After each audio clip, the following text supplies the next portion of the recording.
The 7th Task Force meeting was conducted on July 6, 2018.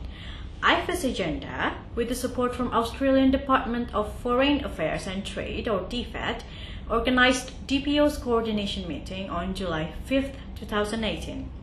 We have interviewed the participants of DPOs coordination meetings for you to watch. Take a look on our conversation with Muhamad Nadhir from National Council for the Blind Malaysia, or NCBM, Malaysia. What is your perspective about the Asian Enabling Master Plan? It's a good effort. We should have, ASEAN as a regional should have a master plan that cater and include the needs and interests of persons with disabilities in all areas, in all aspects of life, right? So it's a good effort to in terms of implementation. We are going to have the ASEAN community soon. So as a person with disabilities, as an individual, as a citizen of ASEAN, we too want to feel belong in ASEAN community. So with this master plan, I believe and I hope the real change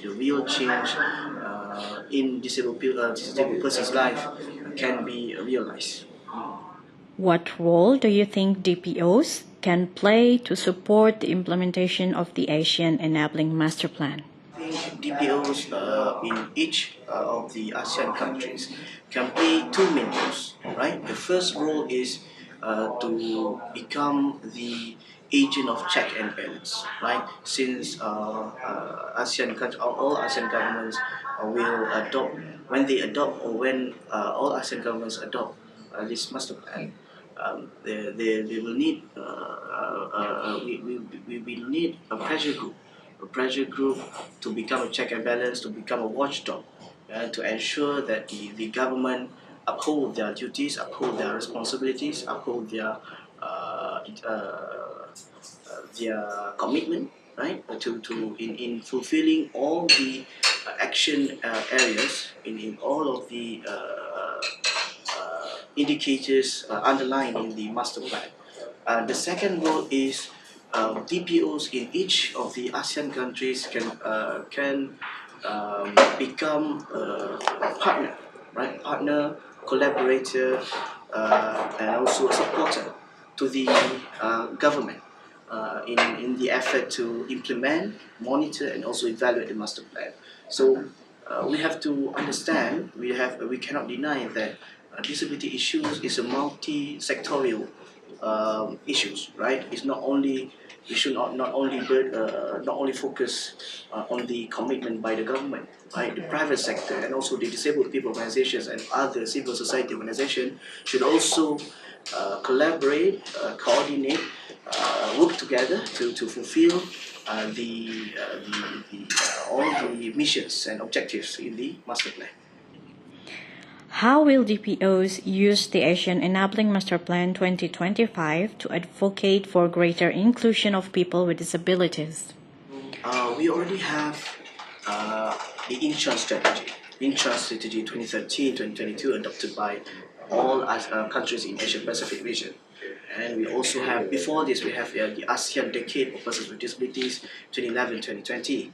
And I believe in all of the ASEAN countries, they also have their own national plan, their own national action plan to that tally to these two strategies or blueprints. So the ASEAN Enabling Master Plan is another, we can say, we can use it, DPOs can use it as a big additional instrument to enhance or to strengthen our advocacy, right? To pressure our government to fulfill all the indicators, to bring a real change into the lives of persons with disabilities in their countries.